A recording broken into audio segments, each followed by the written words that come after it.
কলকাতায় দুর্গাপূজার আনন্দকে হুমকির মুখে ফেলেছে ভারী বর্ষণ ও অপ্রতুল ড্রেনেজ ব্যবস্থা।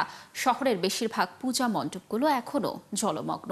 মণ্ডপ কমিটিগুলোর দাবি, দ্রুত পানি নিষ্কাশনের ব্যবস্থা না নিলে পুজোর প্রস্তুতি ব্যাহত হবে এবং দর্শনার্থীদের নিরাপত্তা ঝুঁকিতে পড়তে হবে। অন্যদিকে শহরটির মেয়র জানান, পানি কমতে শুরু করেছে। বিস্তারিত শারমিন স্বপ্নার রিপোর্টে। কলকাতার কয়েকটি প্যান্ডেল ইতিমধ্যে উদ্বোধন হলেও বেশিরভাগ মণ্ডপেই চলছে শেষ মুহূর্তের প্রস্তুতি। কিন্তু সোমবার রাতভর প্রবল বৃষ্টিতে কলকাতা কার্যত বানভাসী শহরে পরিণত হয়েছে। ফলে একাধিক মণ্ডপ ভেঙে পড়েছে, বহু জায়গায় প্যান্ডেলের ভেতরে হাঁটু পর্যন্ত পানি ঢুকে পড়েছে।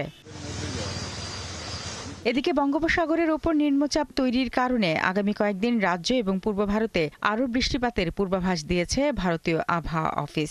ফলে উদ্যোক্তাদের কপালে এখন চিন্তার ভাঁজ, এই ক্ষয়ক্ষতি কতটা সামাল দিতে পারবেন তারা।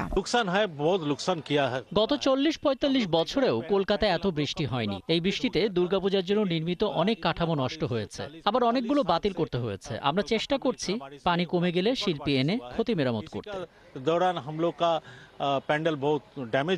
এদিকে কলকাতার বেশিরভাগ এলাকাতে এখনো পানি থাকলেও শহরটির মেয়র বলছেন পানি কমতে শুরু করেছে।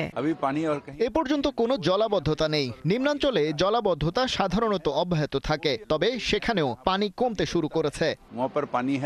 শুক্রবার থেকে উৎসবের ছুটি কার্যকর হওয়ার আগে রাজ্য সরকার বুধবার এবং বৃহস্পতিবার স্কুল এবং অন্যান্য শিক্ষা প্রতিষ্ঠান বন্ধ ঘোষণা করেছে। শারমিন স্বপ্না, ৭১।